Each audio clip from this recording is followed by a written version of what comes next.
Hello दोस्तों। तो दोस्तों, आज हम डिस्कस करेंगे कि एक इन्वेस्टर का माइंडसेट बेसिकली होना कैसा चाहिए।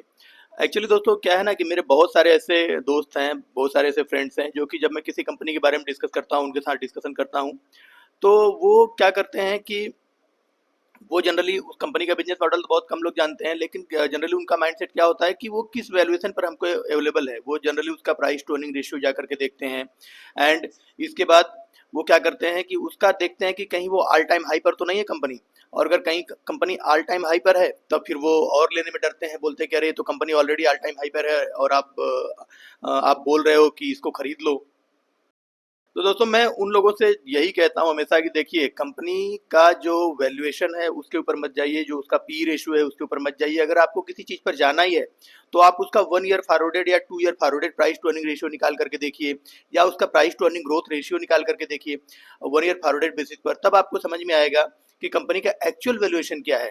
कोई भी कंपनी, सपोज करिए कि कोई कंपनी आज के समय में 100 के प्राइस टू अर्निंग रेशियो पर अवेलेबल है और आप उसको ये देख करके नहीं ले रहे हैं कि अरे इसका तो बहुत हाई पी पर है।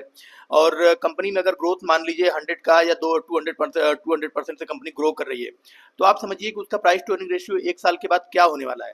अगर कंपनी 200% से ग्रो कर रही है और कंपनी 100 के प्राइस टू अर्निंग रेशियो पर अवेलेबल है, तो आगे आने वाले समय में 1 साल के बाद अगर आप उसका प्राइस टू अर्निंग रेशियो जब निकालेंगे तो वो निकल कर के आएगा अराउंड 30 से 35 के आसपास।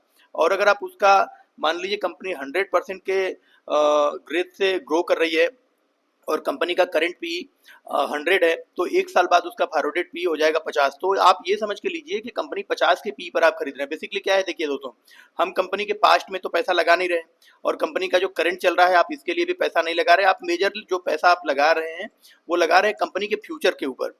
और अगर कंपनी का फ्यूचर बढ़िया है, कंपनी का फ्यूचर ग्रोथ अच्छा है, तो आप देखेंगे कि आपका जो पैसा है वो बढ़ता रहेगा, भले ही कंपनी का जो current price to earning ratio 80 90 100 के आसपास हो। ऐसे बहुत से एग्जांपल है दोस्तों मेरे पास। तो मेरे कहने का यही मतलब है दोस्तों कि आप लोगों को जो है ना, आप लोगों को कंपनी में सबसे पहले ग्रोथ देखनी चाहिए कि कंपनी ग्रोथ कर रही है कि नहीं। कंपनी लगातार अपने पूरे जो सेक्टर है, सपोज एफएमसीजी का सेक्टर है, तो उस एफएमसीजी के सेक्टर में कंपनी जो उसकी पीयर कंपनियां हैं उससे ज़्यादा रेट से ग्रो कर रही है कि नहीं, उनसे ज़्यादा रेट से मार्केट शेयर कैप्चर कर रही है कि नहीं। अगर वो लगातार मार्केट शेयर कैप्चर किए जा रही है, लगातार वो ग्रोथ रेट अपना हर क्वार्टर में मेंटेन किए हुए है या अपने पीयर से ज़्यादा रेट से ग्रो कर रही है, तो ऐसी कंपनी किसी भी प्राइस टू अर्निंग रेशियो पर अवेलेबल हो दोस्तों, वो आपके लिए पैसा बना ही देती है जनरली। और रही बात जो ऑल टाइम हाई की है, तो दोस्तों ऐसी कंपनी आप देखेंगे कि वो हमेशा ऑल टाइम हाई पर ही मिलेगी, क्योंकि कोई भी कंपनी जिसमें ग्रोथ है, जो अपने पूरे पीयर्स ग्रुप से सबसे ज़्यादा रेट से ग्रो कर रही है, आप देखेंगे कि इन्वेस्टर, जो बड़े इन्वेस्टर हो, वो लोग ऐसी कंपनियों के पीछे ही इन्वेस्ट करना प्रेफर करते हैं। और जब ऐसी कंपनियों के पीछे इन्वेस्टमेंट आता है तो सीधी सी बात है कि उनका जो पी है वो, सॉरी, उनका जो प्राइस है, करंट में जो उसका स्टॉक प्राइस है, वो प्राइस हमेशा ऑल टाइम हाई के ऊपर ही मिलेगा आपको, आपको नीचे नहीं मिलेगा।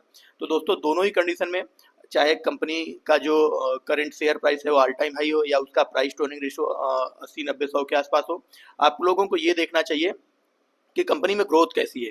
तो कंपनी में अगर ग्रोथ है तो आपके लिए पैसा बनाती रहेगी। ऐसे ही कई एग्जांपल, जैसे कि एक ई2ई नेटवर्क का एग्जांपल ले लीजिए। मैंने जब इस कंपनी को फर्स्ट टाइम बिफोर स्प्लिट इसको खरीदा था तो 200 रुपये के आसपास का शेयर हुआ करता था। मैंने और भी नीचे खरीदा था, लेकिन मेरा एवरेज बाइंग प्राइस 200 रुपये के आसपास आ गया था। और जब वो कंपनी ने वहां से कितना गुना मेरे लिए पैसा बनाया, सपोज करिए मैंने उसको एवरेज बाइंग प्राइस लगभग 2,500 के आसपास बेचा, मतलब 12 13 गुना उसने मेरे लिए पैसा बनाया। और उस दौरान पूरे 12 13 गुना जब उसका मल्टीप्लाई हुआ, मल्टी बैगर बना वो, उस दौरान आप उसका कभी भी देखते प्राइस टू अर्निंग रेशियो 150 200 के नीचे कभी था ही नहीं। लेकिन फिर भी वो पैसा बनाती रही। क्यों? क्योंकि वो लगातार 200 300% 150 200% के रेट से ग्रो भी करती रही। तो जब वो इतने हाई पेस से ग्रो कर रही है तो प्राइस टू अर्निंग रेशियो कोई मैटर नहीं करता दोस्तों। और उसने मेरे लिए पैसा बनाया भी, और वो तो 5,000 तक गई थी, मैं तो 2,500 में बेच कर निकल गया था, क्योंकि उस समय थोड़ा मैं उतनी मेच्योरिटी नहीं थी मेरे अंदर, और मैं सोचता था कि पता नहीं कंपनी ऐसा ना हो कि यहाँ से गिर जाए। तो थोड़ा वोलेटिलिटी हुई तो मैं उसमें बेच करके निकल गया था। लेकिन मुझे रखना चाहिए था। मुझे आज भी अफसोस होता है कि मैंने उसको रखा, क्यों नहीं रखा होता तो आज कई गुना हो जाता और वहाँ से भी डबल हो जाता है। क्योंकि देखिए दोस्तों, अभी उनका रिजल्ट आया, लगभग 200 300% समथिंग कुछ ऐसा ही रिजल्ट उन्होंने दिया है। और अभी देखिए आप, फिर से वो स्टॉक प्राइस 500 600 के आसपास पहुंच गया, और 1:10 में स्प्लिट होने के बाद है, मतलब वो 5,000 के आसपास के रेंज में तो पहुंच ही गया ना। तो ऐसे ही एग्जांपल जैसे अभी नेटवेब का देख लीजिए। मैंने अपनी अभी मेरे एक दोस्त के साथ डिस्कशन हो रहा था, तो मैंने उसको बोला यार नेटवेब में अच्छा ग्रोथ एस्पेक्ट दिखाई देता है फ्यूचर के लिए, आपको उसको लेना चाहिए। तो वो तुरंत फ्रेंड ने मेरे क्या किया कि प्राइस टू अर्निंग रेशियो देखा, तो वो भी लगभग 100 के आसपास प्राइस टू अर्निंग रेशियो है और ऑल टाइम हाई पर ही ऑलमोस्ट अवेलेबल है स्टॉक। तो बोलने लगा कि ये तो बहुत महंगा है। तो मैंने उसको वही बोला कि दोस्त अभी आप इसका ग्रोथ तो देखो, 172% के रेट से इसका ग्रो आया है, इसका ग्रोथ आया है। और कंपनी का मैनेजमेंट बोल रहा है कि हम आगे ग्रो करते रहेंगे। हो सकता है एक एक एक्सेप्शनल क्वार्टर था ये जिसमें इनका इतना ग्रोथ दिखाई दिया है, हो सकता है आगे कम ग्रोथ आए, लेकिन फिर भी अपने पूरे सेगमेंट में सबसे ज़्यादा रेट से तो ग्रो करती रहेगी। और अगर ये ग्रो करती रहेगी तो अपने स्टॉक इन्वेस्टर के लिए ये पैसा बनाती रहेगी। एंड सेम ऐसे एग्जांपल सेडोफैक्स टेक्नोलॉजी का भी रिजल्ट आया, आप उसका रिजल्ट देखिए, 67-68% तो उसका कुछ ग्रोथ आया है। और उसका प्राइस टू अर्निंग रेशियो देखेंगे तो वो भी लगभग 80-90 के आसपास ही आपको दिखाई देगा। तो आपको ये नहीं देखना है दोस्तों कि 80-90 से उसका प्राइस टू अर्निंग रेशियो बढ़ रहा है, आप ये देखिए कि 1 ईयर फॉरवर्डेड बेसिस पर उसका प्राइस टू अर्निंग रेशियो क्या होगा, वो आपको आधे से भी कम के पी पर अवेलेबल है, एक साल अगर आगे का हम देखें तो। और सेम वैसे ही और कई सारी कंपनियां हैं जिनके रिजल्ट आए। तो आप ऐसे देख सकते हैं दोस्तों, सिरमार एसजीएस का रिजल्ट आया, उनका भी लगभग 70% के आसपास ग्रोथ आया, उसका भी प्राइस टू अर्निंग रेशियो आप देखेंगे तो वो भी लगभग 70-80 के आसपास है। तो आप लोगों को यही देखिए दोस्तों, मेरा कहने का मतलब ये है कि आप लोग हमेशा प्राइस टू अर्निंग रेशियो के पीछे ना भागें, आप लोग कंपनी में ग्रोथ देखें, कंपनी में स्केलेबिलिटी देखें और कंपनी में सस्टेनेबिलिटी देखें। क्या कंपनी अगले 10 से 15 साल तक मार्केट में सस्टेन कर सकती है? क्या कंपनी लगातार मार्केट शेयर गेन कर सकती है, लगातार वो अपना एक्सपेंशन कर सकती है? कंपनी के पीछे प्रोजेक्ट्स क्या हैं, कंपनी क्या लगातार नए नए प्लांट्स लगाए जा रही, नए नए मैन्युफैक्चरिंग प्लांट लगा रही, नए नए लोगों को अपने साथ ऑन बोर्ड कर रही है, नए नए जो इंडस्ट्री के टॉप लीडर्स हैं या जो टॉप टेक्नीशियंस हैं उनको अपने साथ हायर किए जा रही है, मैन पावर अपनी बढ़ाई जा रही है, अपना डिस्ट्रीब्यूशन नेटवर्क बढ़ाई जा रही है। अगर ऐसा कर रही है तो सीधी सी बात है कि कंपनी किसी भी प्राइस टू अर्निंग रेशियो पर अवेलेबल हो, वो आपके लिए पैसा बनाती रहेगी। लेकिन हाँ, आपको इनको ट्रैक करना पड़ेगा, इनके बिजनेसेस को ट्रैक करना पड़ेगा, क्योंकि देखिए रिस्क भी होता है।